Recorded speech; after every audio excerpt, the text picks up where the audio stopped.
सास का मायका प्रेम। रिद्धि की सास को हर वक्त अपने मायके का गाना गाने की आदत थी। अरे बस करना माँ, मामा का ये किस्सा तो 50 बार पहले भी सुना चुकी है। अरे हाँ, तो क्यों ना बताऊं। तेरे चाचा तो उस वक्त हाथ झाड़ कर खड़े हो गए थे। तब मामा ही था तेरा जो आगे आया और मदद की। देखो अब ठीक है ना, जो हो गया सो हो गया। क्यों एक बात को हमेशा गाती रहती हो। अब तो बहू घर आ गई है, उसे तो सबको मान कर चलना है ना, कि सिर्फ सास का मायका ही समझेगी वो। तभी वहाँ रिद्धि आ जाती है। माँ, आज मैं घर जा सकती हूँ? माँ को मेरी बहुत याद आ रही है। शादी के बाद एक बार भी नहीं गई। हाँ तो कौन जाता है। अरे मेरी शादी के बाद जब मैं विदाई होकर आई, इतना बड़ा ससुराल मेरा, खाने वाले 10 लोग और बनाने वाली मैं सिर्फ एक। ऐसा लग रहा था जैसे सिर्फ खाना बनाने के लिए ही ब्याह किया है। वो तो मेरा भाई था, गांव से एक काम करने वाली चाची को भेज दिया जो मेरा हाथ पटाती थी, और उसको पैसा, खाना, कपड़ा, रहने के लिए कमरा, वो सब किसने दिया था? तुम्हारे भाई ने। ये मामला रोज का था। ससुर भी जब गुस्सा होते तो वो सारी बात कह देते जो उनके मन में इतने समय से चल रही थी। मेरा भाई, भाभी, भतीजा, भतीजी सब छुड़वा दिया। मैंने जीवन भर सिर्फ तुम्हारे परिवार वालों से निभाया, लेकिन अब भी चैन नहीं है तुमको। बहू के सामने सास को लगा कि उसकी बेइज्जती हो रही है। अब सुन बहू, अपने कमरे में जा, कहीं नहीं जाना मायके वायके। घर का काम कौन करेगा? पड़ोसन। बहू समझ जाती है मामला गर्म चल रहा है। कमरे में जाने में ही भलाई है। कमरे में क्या है? तुम्हारी माँ हर वक्त चिक चिक चिक चिक करती रहती है। कल ताई मिली थी तुम्हारी मुझे, लेकिन मजाल है सासू माँ की उन्होंने एक बुराई की हो, लेकिन सासू माँ हाँ, जब देखो तब ससुराल के लोगों की बुराई करती रहती है। बेचारे पापा जी कितना मिस करते हैं अपने घर वालों को। मेरा तो बड़ा मन करता है कि ताऊ जी, चाचा जी और सब मिलकर रहे, ना साथ रहे लेकिन आना जाना तो ठीक से रखिए। हिंदुस्तान और पाकिस्तान एक हो सकता है, लेकिन चाचा और ताऊ के परिवार के साथ हम लोगों का मिलन ना जी ना, कभी नहीं हो सकता। ये बात है। देखिए मेरे साथ ना ज्यादा चैलेंज मत करिएगा। ऐसा कोई काम नहीं है जो मैं नहीं कर सकती। ससुर जी जो कि बहू की बात सुन रहे थे सामने आ जाते हैं। अरे बेटा, तू ये कर सकती है तो प्लीज मेरा परिवार किसी तरह मुझसे मिलवा दे। सारी जवानी तो मैंने किसी तरह काट ली, लेकिन जीवन के इस पड़ाव पर बहुत याद आती है मेरे परिवार की। हाँ हाँ पिताजी, आप चिंता मत करिए, बस मेरा साथ देते रहिए आप दोनों। फिर देखिए कैसे माँ जी भी ठीक हो जाएंगी और पूरा परिवार भी एक हो जाएगा। थोड़ी देर बाद बहू सामान लेकर घर से निकल रही होती है कि मना किया था ना तुझे मायके जाने के लिए, फिर क्यों जा रही है? बहू कुछ कहती इससे पहले ही बेटा बोलने लगता है। क्या है माँ, वो घर जा रही है। वैसे भी उसके माता पिता ने मुझे 10 लाख दिए तब जाकर मेरा काम शुरू हो पाया, वरना तूने मेरे लिए किया क्या है?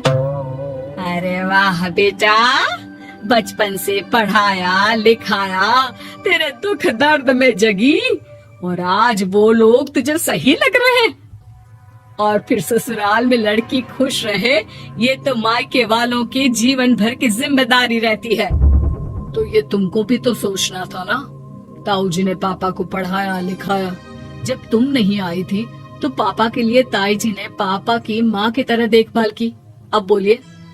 अरे तू कुछ नहीं जानता बेटा, तेरे पापा को सब पता है, तभी वो उन लोगों से वास्ता नहीं रखते। मैं उन लोगों को जानता हूँ, लेकिन मैं तुम्हें नहीं जानता कि तुम्हारे मन के लायक काम नहीं हुआ तो तुम घर की शांति बर्बाद कर दोगी। सास जोर जोर से चिल्लाने लगती है। तभी वहाँ सास का भाई आ जाता है। अरे क्यों आप लोग मेरी बहन को परेशान करते रहते हैं? पहले ये जीजा कम थे, जब बहू भी आ गई। बहन, मैंने तो 30 साल पहले ही बोला था, अपना हिस्सा ले और छोड़ इन लोगों को, चल अपने साथ।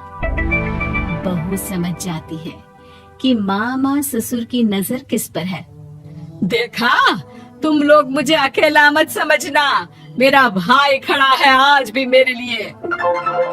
बहू मायके जाती है और आते वक्त साथ में एक नौकरानी ले आती है। अरे बहू, कुछ खाने को दे दे। अरे आंटी, क्यों भाभी को परेशान करती रहती हो? उनके भाई ने मुझे जिम्मेदारी दी है, किसी भी चीज की परेशानी नहीं होनी चाहिए भाभी को। जो चाहिए मुझे बोलने का। आय हाय, बहू के मायके वालों का इतना दखल। ये मेरा घर है, कोई कल का आए इसे पूरा कैप्चर कर ले, ये बर्दाश्त नहीं होगा मुझसे। क्या हो गया सासू माँ? क्यों सुबह सुबह चिल्ला रही हैं? चमेली, ओ चमेली, क्या कहा था मेरे भाई ने तुझे? अरे दीदी बहुत तेज है आपकी सासू माँ। मैंने तो बोला कुछ चाहिए तो मांग लो मुझसे। अरे निकल यहाँ से, घर को रेलवे स्टेशन बना रखा है, जो देखो वो घुमा जा रहा है यहाँ से वहाँ। ये कहीं नहीं जाएगी। ये जाएगी तो घर का काम कौन करेगा? मैं। हाँ, और क्या करती हैं बहुएं? घर का काम ही तो करती हैं, इसमें नया क्या है? तभी वहाँ ससुर जी आ जाते हैं। हाँ, तो यही बात तो तुम्हें भी समझनी चाहिए थी ना। आज बहू के मायके से नौकर आ गया तो तुम्हें बुरा लग रहा है? अरे तो उस वक्त गर्मा गर्म खाना तो सबने खाया ना। ऐसा तो नहीं है कि मेरे मायके का नौकर था तो सिर्फ मेरे लिए बनाता था। अरे निकालो इसे फिलहाल, बाद में बात करती हूँ। सास का गुस्सा जोर से नौकरानी पर फूटता है। तभी वहाँ बेटा सामान के साथ आकर खड़ा हो जाता है। चलो रिद्धी, तुम ठीक बोलती हो। मेरी माँ को तो हम लोगों की कोई फिक्र है ही नहीं, ये तो सारा दिन सिर्फ अपने बारे में सोचती है। और देखिए, मैं अब से कह रही हूँ कि अब से इस घर की तरफ आपको देखना भी नहीं है। नहीं आना आज के बाद इन लोगों से मिलने। हाँ, बस कभी कभी दिन में 2 बार मिलने आ जाओ। नहीं, बिल्कुल नहीं। ससुर झूठा नाटक करते हुए। मेरी बीवी ने मुझे मेरे ही परिवार से दूर कर दिया, आज बहू मेरा इकलौता बेटा दूर कर रही है। हाय, कैसे जीऊंगा मैं? वाह, वो भाई जो आपको बेटे की तरह मानता था, उन्हें छोड़ने में तो दुख नहीं हुआ। आज खुद का बेटा छोड़कर जा रहा है तो कैसे जीऊंगा? बड़े आए। अब सास समझ चुकी थी कि उससे गलती क्या हुई है। मुझे माफ कर दे बहू, अब मेरी समझ में आ गया कि अपनों से दूर कर बीवियां पति का भला नहीं बल्कि उन्हें जीवन में अकेला कर रही है। मुझे माफ कर दे, मैं अब सबसे माफी मांग लूंगी। ससुर जी दूर से बहू को थम्स अप दिखाते हैं।